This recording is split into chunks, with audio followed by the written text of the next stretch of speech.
we put up a billboard on this road because our president drives that way to work every day. And we need him to see it. And if he doesn't see it and faculty don't see it, then they don't think we do anything on campus, right? You say So, that as if people stopped doing that, and I don't believe that's true.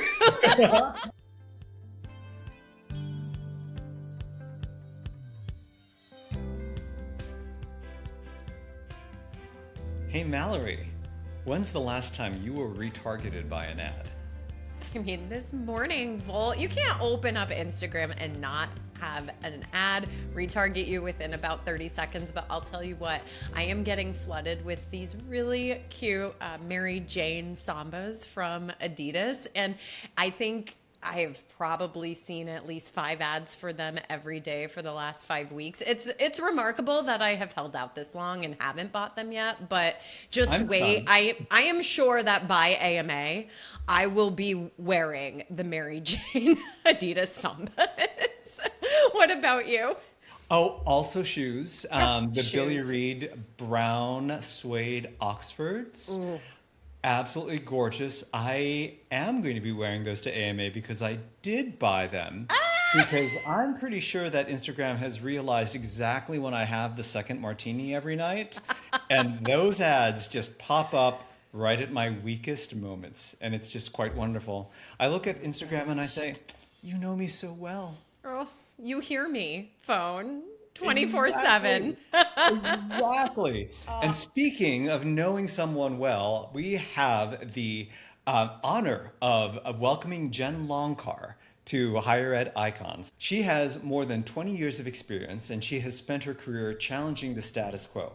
She's done everything from pioneering digital marketing to leading higher education into the world of measurable performance TV, AI, and attribution. She is the co-founder of AmbioEdu, and she partners with colleges and universities nationwide to rethink how enrollment marketing should work in a world where student behavior is changing faster than ever. She's candid, she's practical, she has a relentless focus on results, and she's just an amazingly authentic and terrific human being, and we're thrilled to have her here today. And I know that Jen agrees that enrollment decisions form long before a student ever fills out a form, which is part of this entire episode and conversation with her. And that is the same premise our sponsor built a business on. On Deck Marketing keeps colleges visible where high school decisions start, which is inside the school day. Their North American in-school network puts branded screens in high schools and runs digital channels that hold presence in feeder markets. So institutions are a familiar name before the search ever begins. You can learn more at ondeckmktg.com. Volt, is it time to chat with Jen? Oh, let's go. Let's go. You are an OG of digital. You brought digital to higher education roughly 15, 17 years ago. And at a time when people are like, what's retargeting? And isn't that kind of creepy? So I would love for you to talk to me about what it was like bringing digital to this industry. What were the hardest barriers to overcome? What were the biggest doubts that you had to push through? yeah, so, well, I can't take all the credit and say it was just me, right? I was on the team at Carnegie that brought digital to higher ed. But we were a very small team at that time. So funny. Pitching that back then, retargeting, it seems like it's eons ago. And we used to have the most janky PowerPoint decks that we would go in and show that had these bubble people on them. I remember we still laugh about it to this day. And you know, the big sell back then was that 98% of people would leave your website without doing something back then. And so in higher ed, we were saying, you know, what if you could capture just 1% of those 98% that left? Would that have an impact on your numbers? And when they would think about it, they'd be like, well, yeah, obviously that would. And most people most people loved it. They didn't really understand it, but they loved the idea of it, of being able to stay in front of students that came to their website. And it was so funny because every conversation was the same. You would start explaining it and you could just see this deer in the headlights look with people. And then you would say, we know how you go online and you go to, we would use this example all the time. You go to Zappos and then this pair of shoes follows you everywhere. I know this is so funny. I'm like dating myself. The pair of shoes follows you everywhere and they would be like, oh yeah. And we'd be like, that's retargeting. And they'd be like, oh, that's cool. Yeah, we can do that to students. Yeah, you can, but in a, not an over the top way, right, where you're beating them over the head with a hammer with about your institution. But then you would get people, and so most people, when you would say that and you would talk about it that way, most people were like, oh, that's really kind of creepy cool. We used to say creepy cool, and I still say creepy cool about a lot of the stuff that we're doing. But then you would occasionally get people that were like, ooh, that's Big Brother. I don't want to do that. I feel like, that's really over the top and we don't like that and we don't want to be part of a test case. And so it's really interesting because those schools that would say that back then are the ones that struggled for years after because they were late adopters on the digital movement, right? And the schools that did adopt, started with retargeting and adopted things early, they are the ones watching over the years that have continued to kind of be on the forefront of advertising in our industry. So yeah, that was all the creepy thing has always been the conversation, anything digital wise. And it's Yeah. just getting creepier and creepier, right? Or creepier and cooler all at the same time. I don't Creepier know. and cooler. Yeah, Every time yeah. I log into Instagram, I'm like, you know me so well. Oh, How did you Oh my know I gosh. didn't press buy yet? And yes, I do need another backpack. 100%. And it's listening to your conversations. Like, and it's always been doing that from the very beginning. It's been doing that, even though the platforms will tell you they don't. They absolutely do. How long? I mean, you said that it wasn't necessarily a hard sell for everyone, but how long did it take for it to become basic best practice in higher education? Or are there still institutions who are like, I'm not doing that? Oh, so yeah, I would say it took, I think we went out with digital, I want to say in 2010. It was 2010. And it took a good 3 years before people really started adopting it. I mean, I remember we would get these small contracts in and just be like, yes. And then we'd get like a $20,000 contract in and be like, oh my gosh, $20,000. And I think the first $100,000 contract that ever came in was like at least 2 years later. I mean, almost 2 years. It took a long time to get to that point.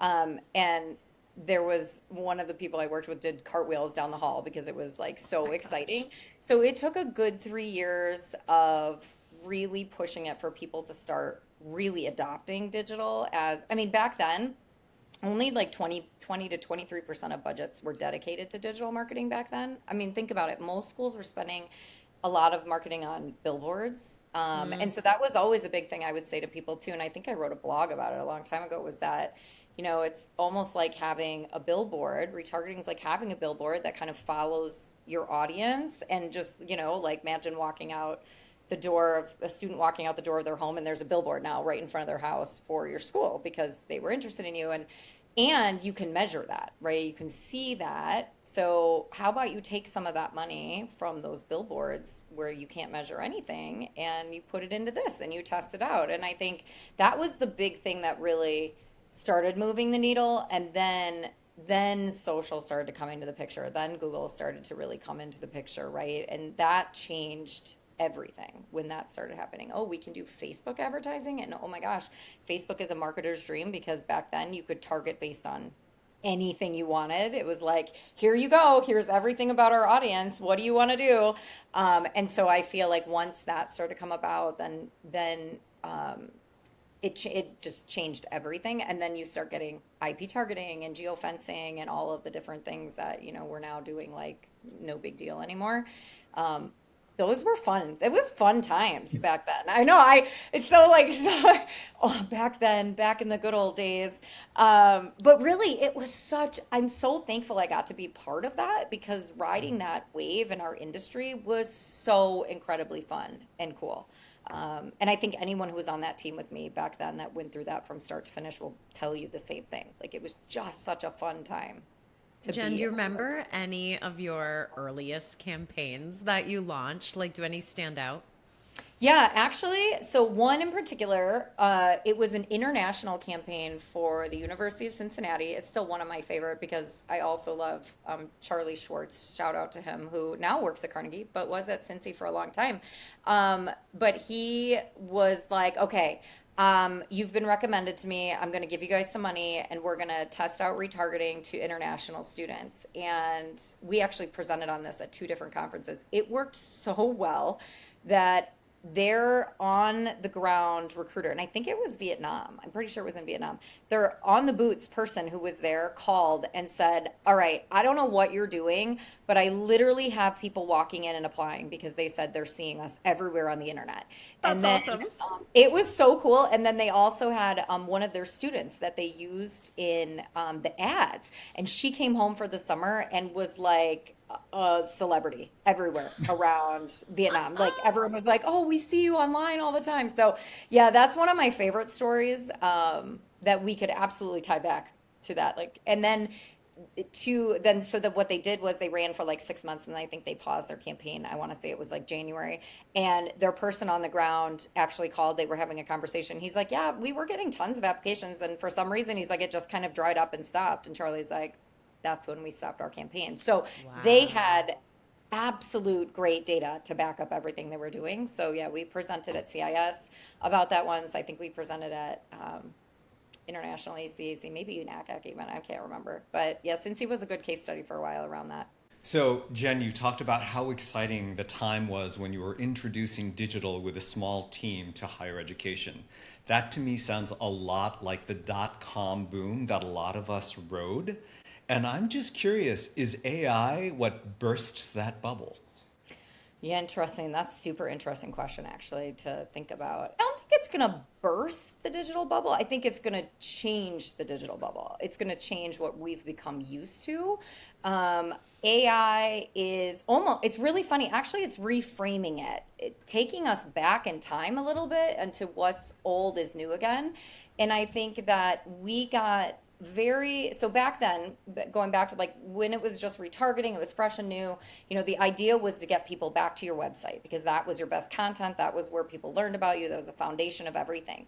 And I think somewhere along the line, we got away from that.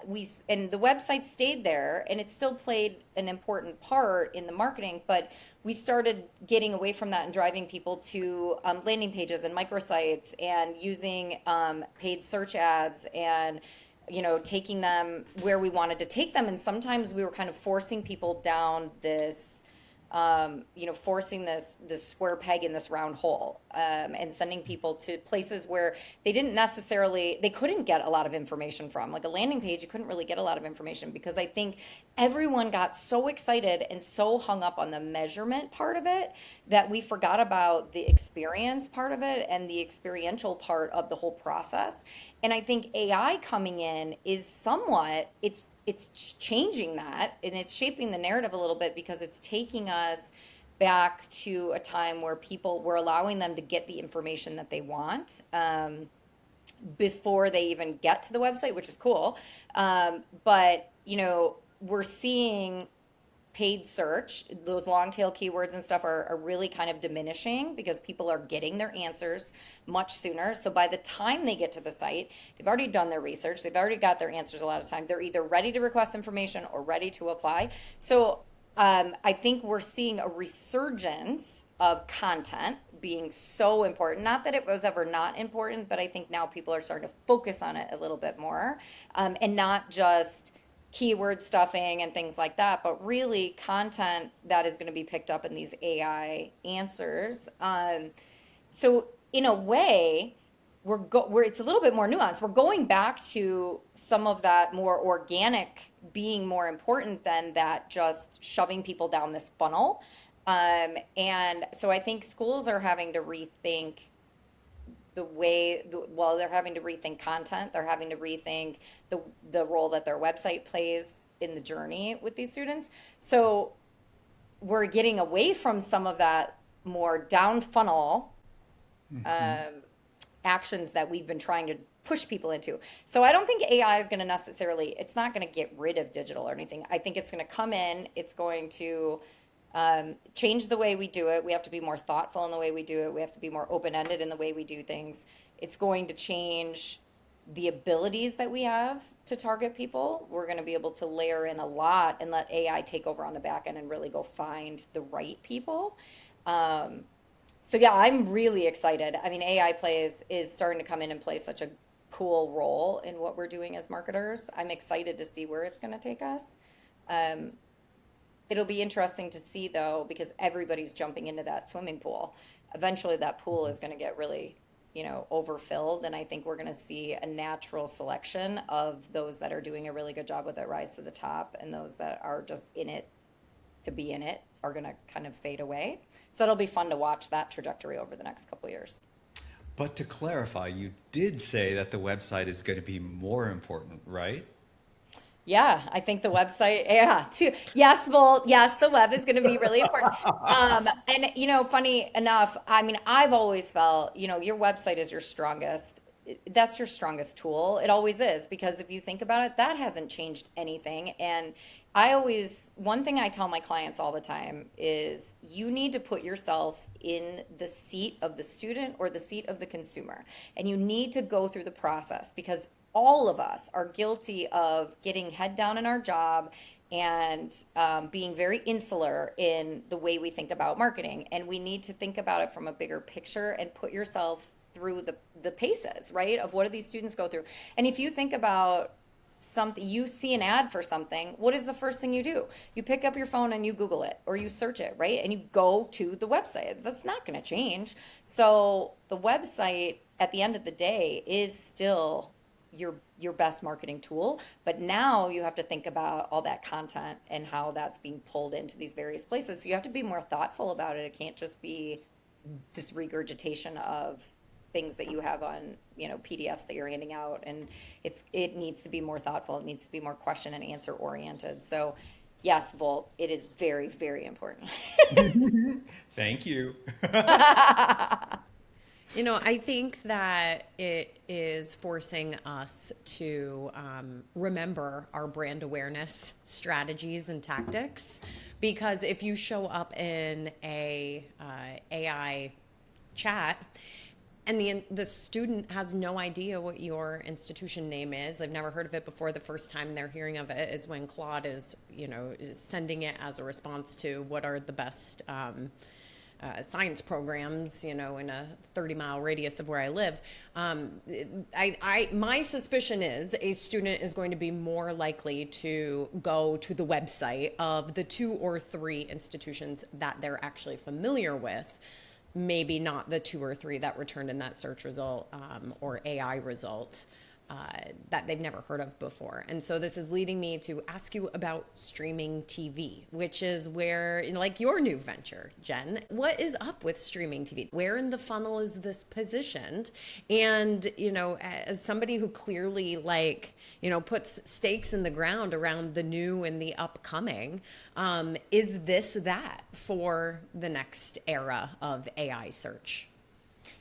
Yes. I mean, simple answer is yes. And outside of our industry, as you both know, we are late adopters to everything, right? And I like to say in the real world, outside of our higher ed bubble, even with the internet, even with web advertising, digital advertising, that was exploding outside of our industry, and we had to wait. And the only thing we could adopt, it's not because we didn't want to adopt the other strategies, but the only thing we could afford as an industry back then was retargeting to start with, right? It was very expensive.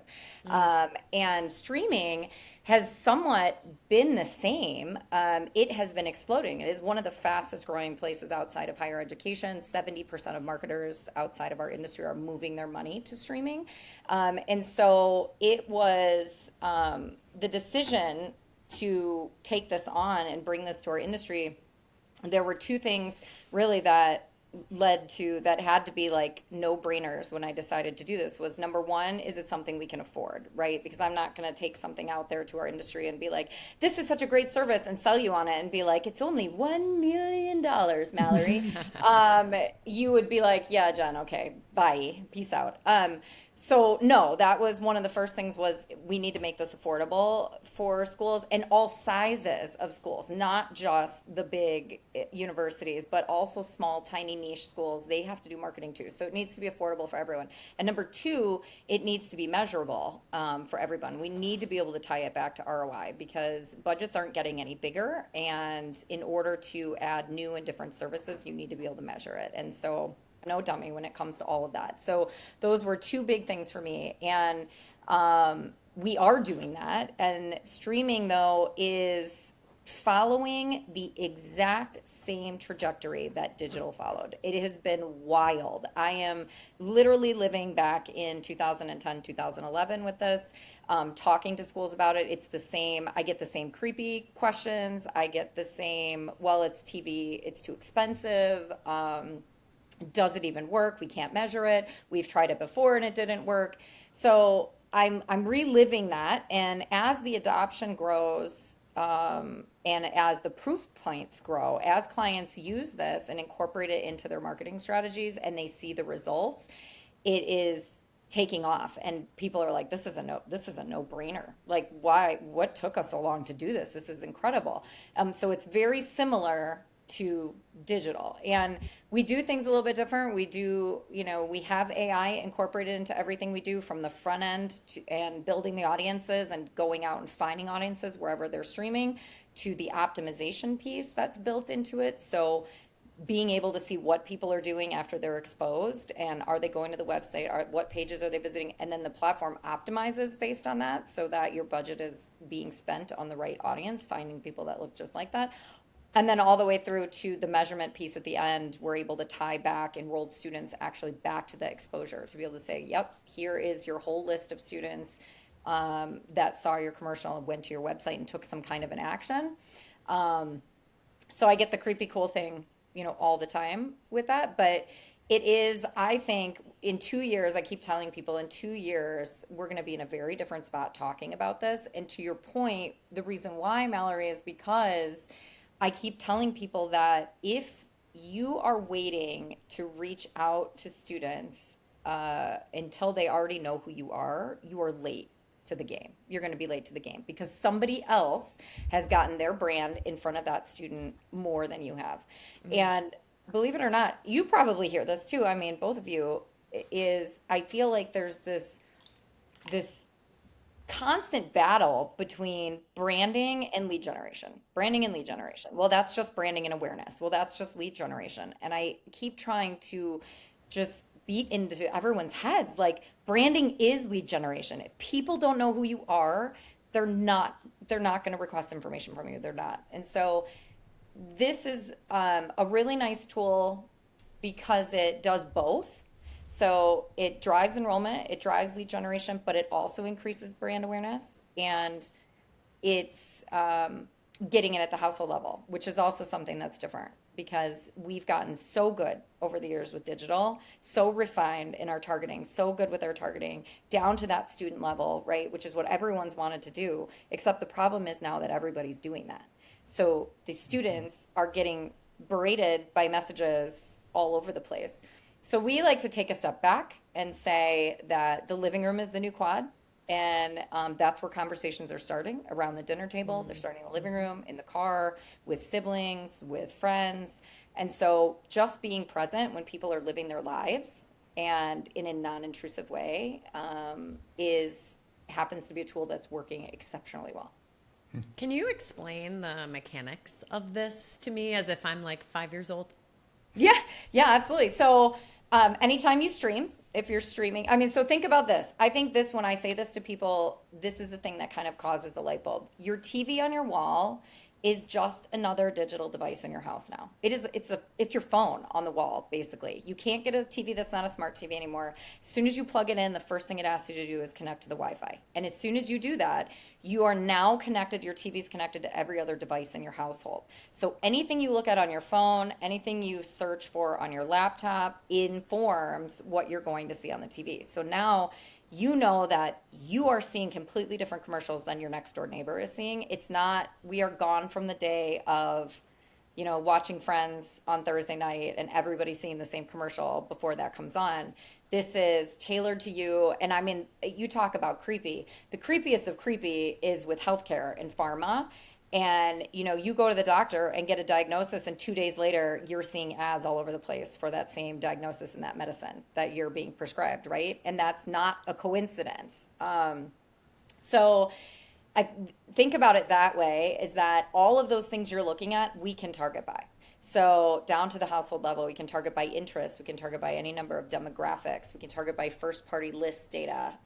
We can target by using mobile devices to identify households and putting commercials into those homes.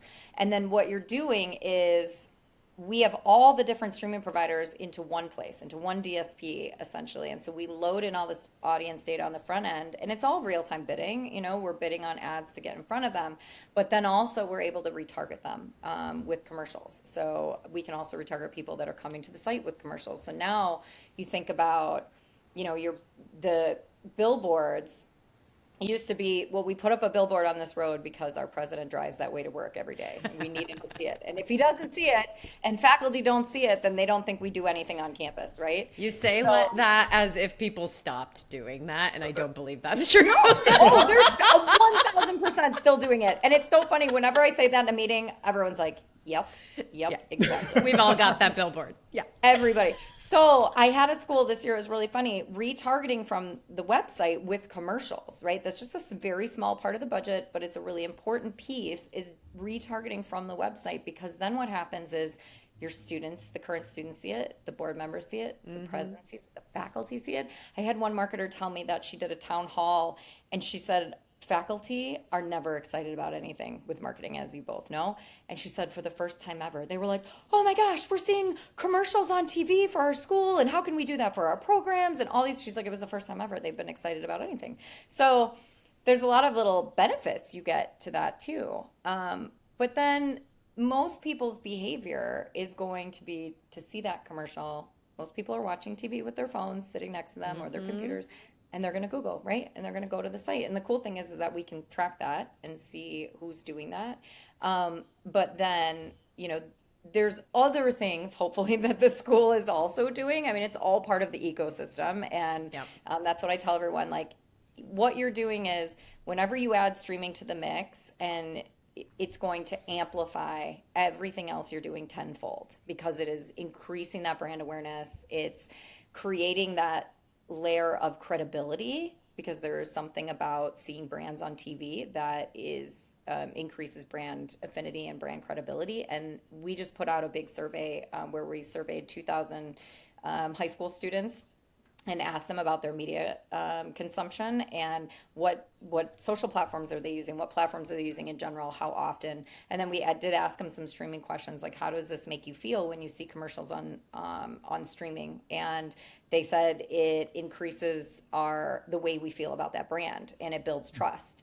And I think that a lot of, even enrollment teams and marketing teams together tend to focus more on the action piece of things and less about the building the trust and the awareness and all of that, when that really leads to what's over here at the other end with the action. So this is nice because it does both. It helps to do both.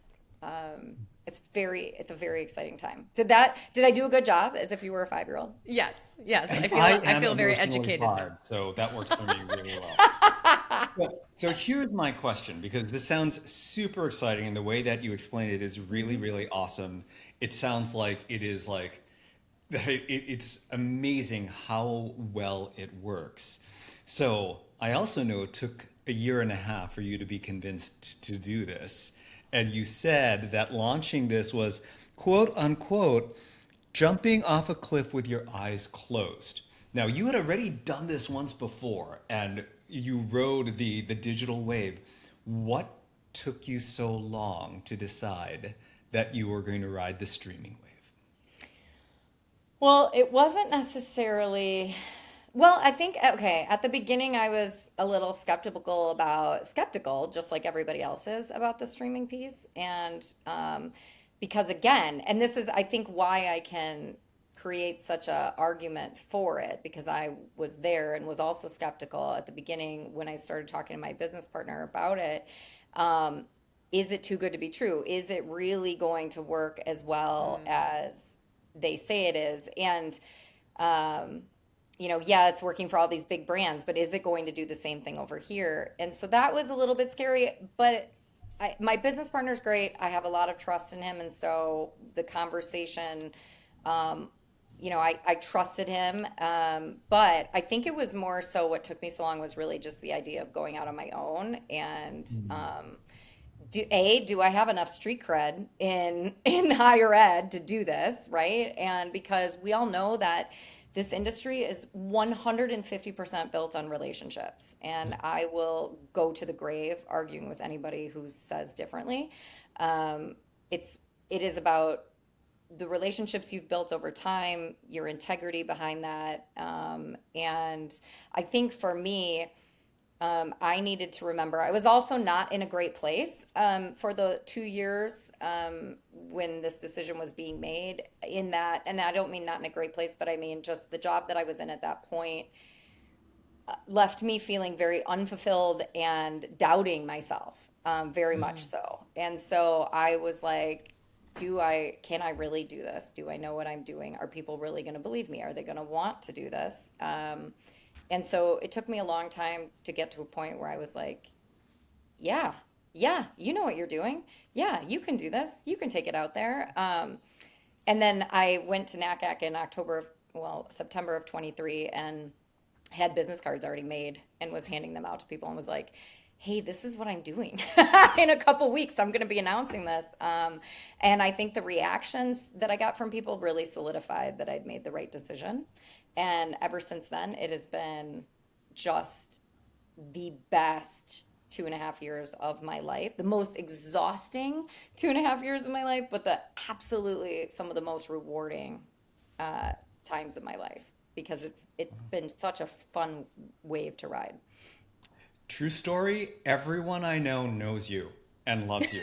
I mean, it's just amazing. I'm like, oh yeah, I was talking with this client. You're like, oh, Sully? And I'm like, you know Sully? I mean, like every single client I've talked about, you're like, oh yeah, I just chatted with them. I've worked with them for years. You're a legend in the industry. Oh, So you're it so totally sweet. makes sense that you are loving this and doing incredibly well out on your own.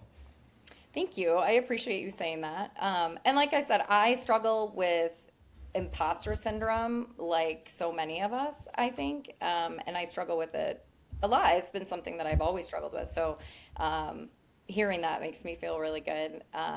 And sometimes I'll be talking about things and it's like I'm almost having an out of body experience, like listening to myself talk. I'm like, wow, you really do know what you're talking about. You have learned a lot of things over the years. Like you're kind of smart sometimes. So, so it's funny, but I talked to a lot of other. I think one of the biggest things I got when I started this was from a lot of women who reached out to me specifically and said, "Holy cow, this is impressive and awesome and such a motivator for me." And we don't have a lot of women business owners in higher education. And the fact that you're doing this is so motivating and so inspirational. And that I love. That literally is like, great. If I can be a mentor for you, if I can help you, and I am and Volt knows this because he knows me really well, I'm one of the most candid people and very honest people about the way I feel about things, and well, sometimes to a fault. But yeah, I'm happy to help you. I'm happy to tell you like my struggles, what I went through, how I overcame them, all of the things, because if someone is thinking about going out on their own and starting their own business, it is very scary, and it really is like jumping off of a cliff with your eyes shut because you don't know. I mean, you could tank, but at the same time, I also know how I am, and I don't. If I set my mind to something, like I usually don't fail. So like I'll find a way. Like this is gonna work. This is gonna work. It's gonna work. We're gonna make it work. The parallels between what you did with this industry in digital and now what you're looking to do with streaming. Like there's so many parallels, but one of the biggest differences is that the first time around you were doing this from within an organization, and now it's like your name is on it, right? It's your organization. For you, what are the differences? Yeah, well, okay. So first and foremost, over the last almost 20 years that I've been doing this, I've taken the things that I loved that worked really well, and I've been trying to adopt those at Ambio, and the things that I know didn't work really well in the past. The great thing is that I have those lessons learned, and I'm making sure that those things don't happen again. But part of it is surrounding myself with really good and smart people. And I have to give a shout out to my team, because the team that I've built is incredible. And I've handpicked everybody that's on my team because of different strengths that they have and things that they've done over the years. And if I've worked with them in the past, or they were clients, or they were colleagues, or whatever it is. But major shout out to them, because with Ambio wouldn't be Ambio without the people behind it. So it can't just be me. I can only do so much. But definitely having your name attached to something is scary, and being like, if this doesn't go well, this is on me. If this goes well, it's on me. If it doesn't go well, it's on me. That's a scary thing to have. So we need to make sure it goes well. So I think, my team, we have constantly have conversations about how can we be better, and how do we stay on top of everything, so even as we grow, our clients don't feel that, and they always feel like they're important, and that we're staying on top of that. So that is, I think, a really key thing that is important to me, is staying in front of that growth. And we are having a lot of growth. We're doing great. Things are going really well. And the clients that are working with us are super happy. We have a 95% renewal rate, which is amazing in this industry. Thanks. So I think it's really important to stay on top of that. And I think along the way, one of the most important things to me is I will always go to bat for my clients. And I've always been like that. No matter what, I will always go to bat for you and fight for you to help you keep your doors open and to help keep butts in seats, right?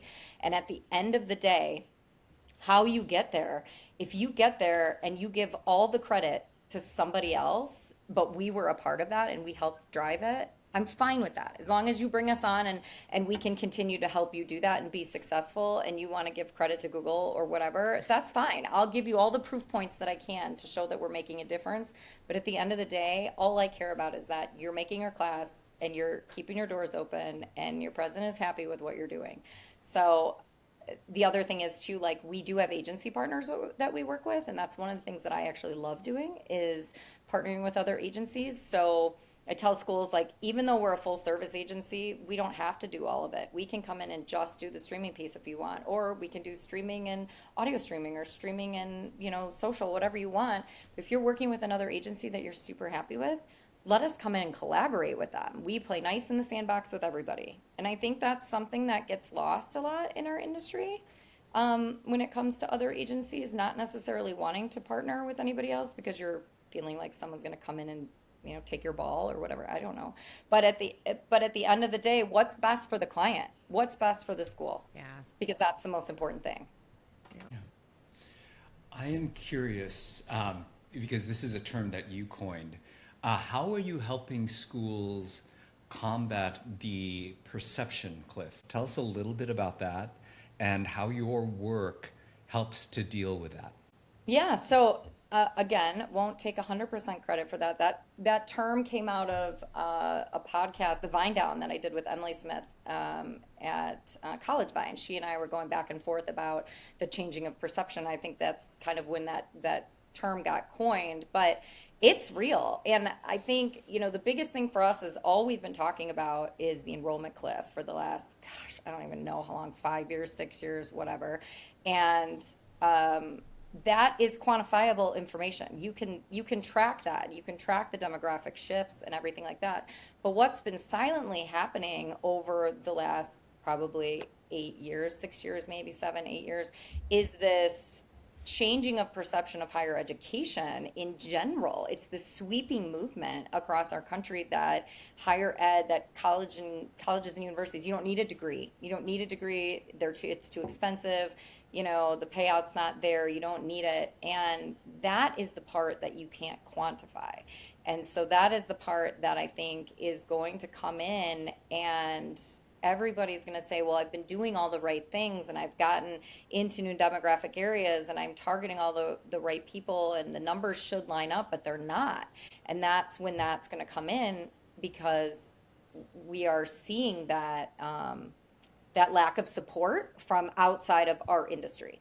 And I think as an industry, we need to do something to combat it and come together collectively. And I don't know what the answer is. I don't. And I have talked to so many people about, like, how do we do this? But I think collectively, we need to come up with a way to advertise to the masses just about getting a college education. And whether you go to a community college or you go to a vocational college or do you go to a four-year institution, you need to be a lifelong learner, right? Being a lifelong learner and, getting a degree. And I also think the thing is too that students learn and live so much at college, the experience, right? That you just learn about life. There's so much more you learn about yourself, you learn about life. It's much more than just a degree and a program. And I don't think we talk about that enough as an industry. I think we forget to talk about that it fundamentally will change who you are as an individual and your experiences, and you'll meet friends for life, and you could meet your significant other, and there's so many things that we don't talk about that happen outside of just going to class and getting a degree. So I think the perception cliff is a scary thing that we're not doing enough to combat it, and it's not going anywhere. Can I ask, like, your opinion on what an actual, real coordinated response would look like industry-wide? Because there are a couple examples of attempts at coordinated responses out there right now. And I mean, maybe my hot take is, like, I'm not seeing the needle move. So I don't know, is it the response, like, needs to be better? Is it there needs to be more coordination? Like, I don't know what the solution is, so I'm asking you. Yeah, I think it needs to come. Well, it's going to have to come higher up, right? If it's coming from, like, governance, and I can't say the Department of Education anymore, but somewhere. It's going to have to come from somewhere. I know the Tennessee Board of Regents did something a couple of years ago, and they did a statewide collab where they had other state institutions all kicked in, like, a little bit of money, and they came up with a statewide marketing campaign to promote education in general. Just go to college. And it wasn't about the school. It wasn't about any of the schools in particular. It was just focused at students in the state to get them to go to continue their education.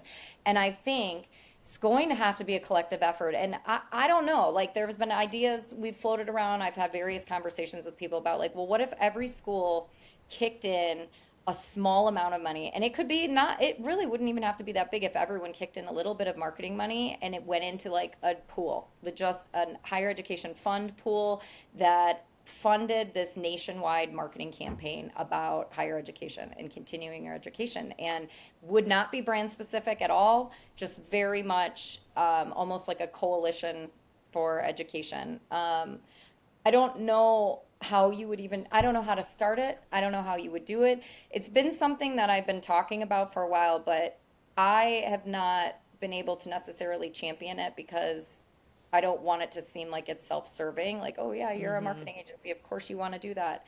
I'm not. I'm just super passionate about higher education, and I don't care who does it, but I think we need to do it, and we're missing the boat. Now, I feel like in terms of moving the needle, schools are already strapped with their budgets, and so the idea of letting go of any little part of it is hard, and they don't want to.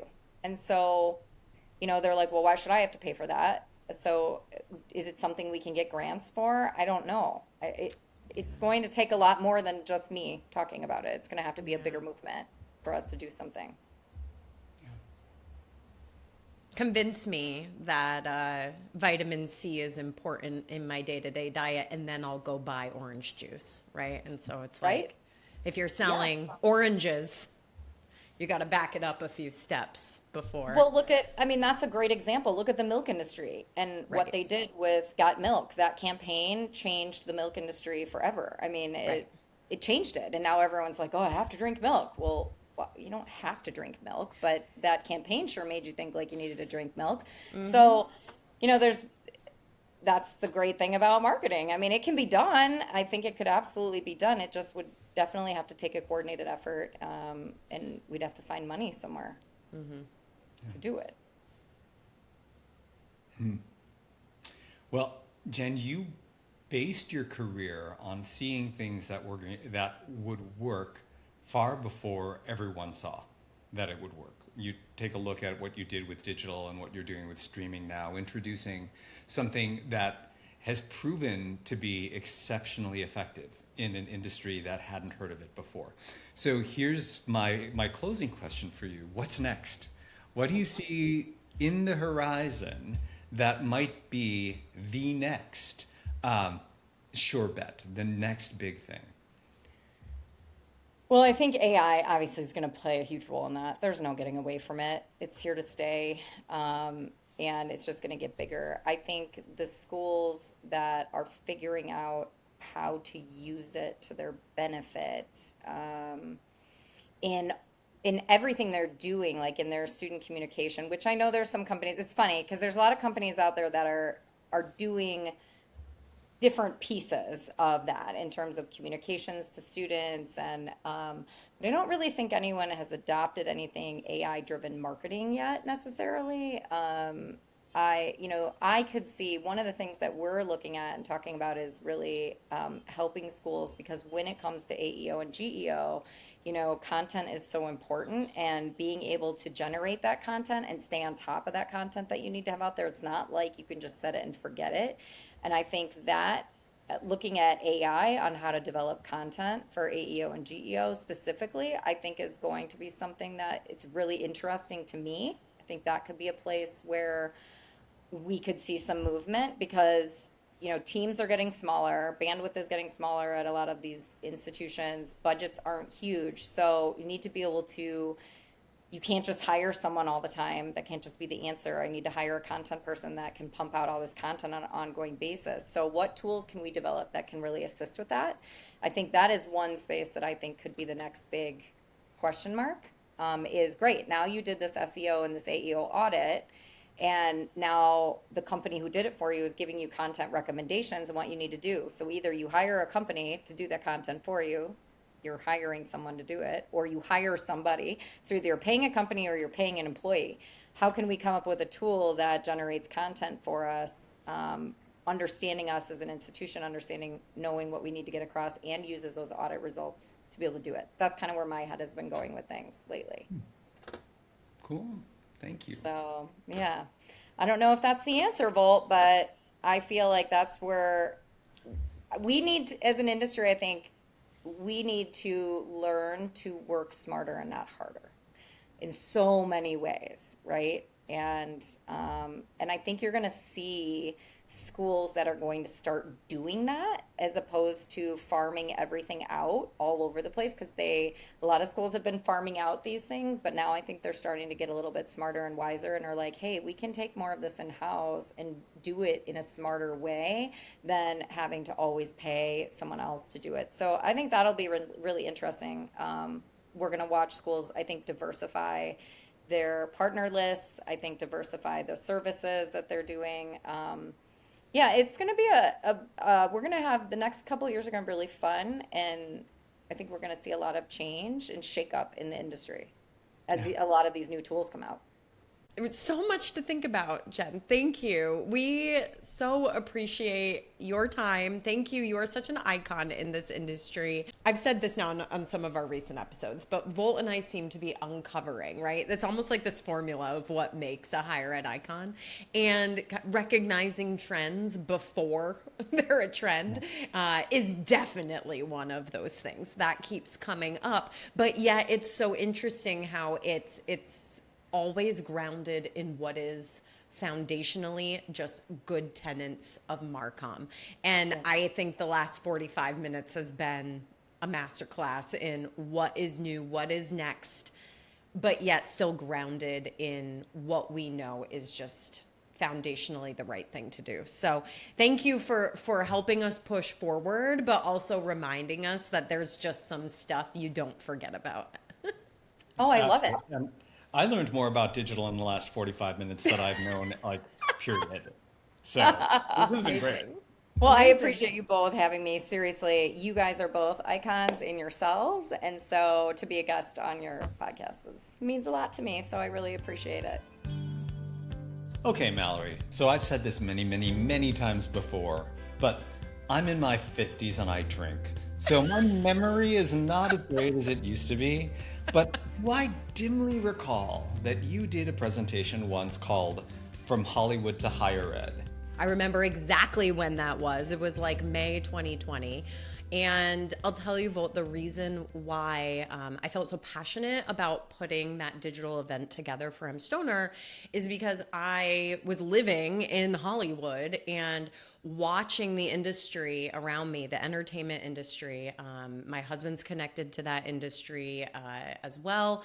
And I just kept seeing the same cycle repeat itself. Something would come new and fresh to the entertainment industry, to Hollywood, and then 5 years later, higher ed would open its eyes and be like, oh, we should try this thing, like insert influencer marketing, insert streaming TV, all of these, and it just keeps repeating itself, this cycle. And Jen commented on that, right? And we know, like, everybody who's listening knows it takes higher ed a little bit longer to adapt, and that's okay. But it's true. Yeah. Oh yeah, absolutely. And it must have been deja vu, like listening to Jen talk about what streaming, the streaming services she offers, because from what I understand, Grant has talked about this over the dinner table. And it's really cool, like you were saying, to finally see that sort of horizon in marketing being co-opted by our industry. Yeah, I have had many a dinner conversation with my husband who's affiliated with HBO and their streaming and the commercials that would appear if you were watching House of Dragons or Euphoria.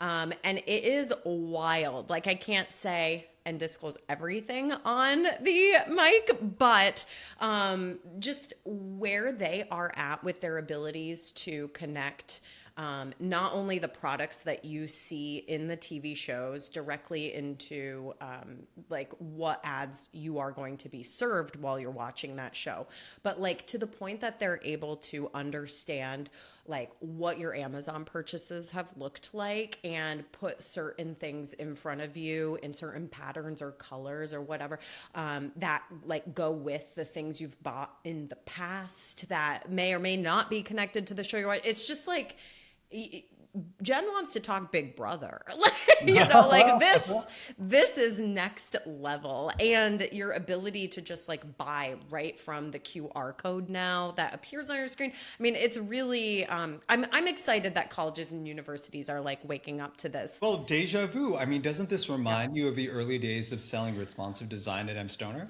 How often did you show up to a pitch and spend half the pitch just educating people on what responsive design was?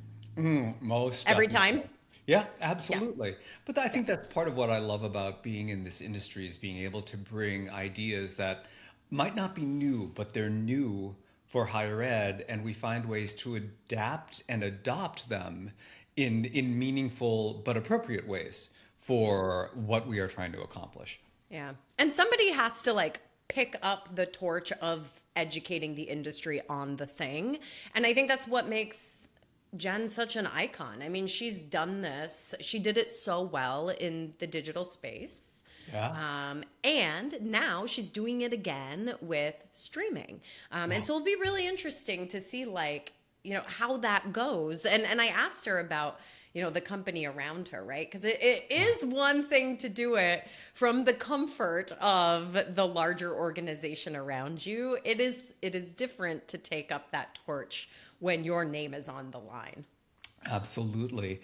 But another thing that she said explains to me why she's been so successful. She said a little early on that everything in higher ed happens with relationships. And it's Yes. absolutely true. I mean, I've been in this industry for what, 25 years now. And what I'm finding is that those relationships transcend the institutions.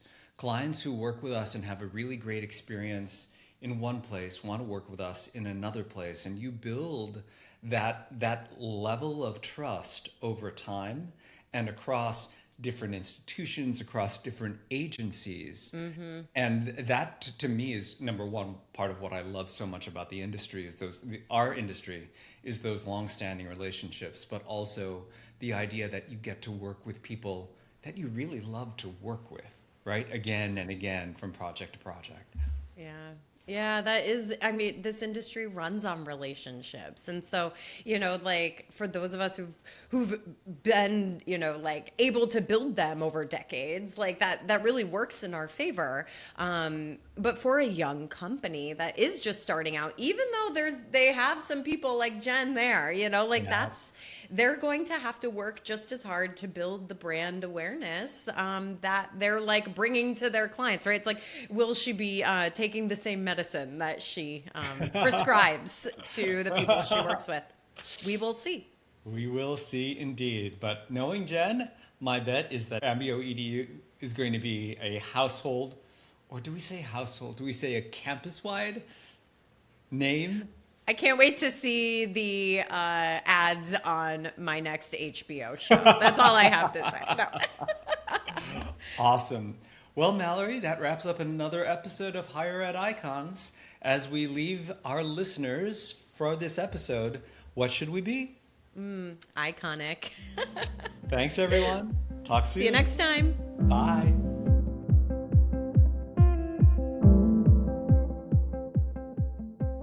Higher Ed Icons celebrates the pioneers, thought leaders, and changemakers who have shaped and continue to shape higher education marketing.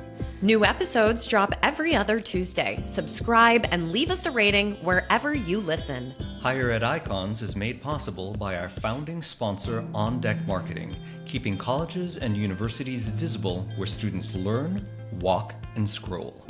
Learn more at ondeckmarketing.com. That's ondeckmktg.com to learn more.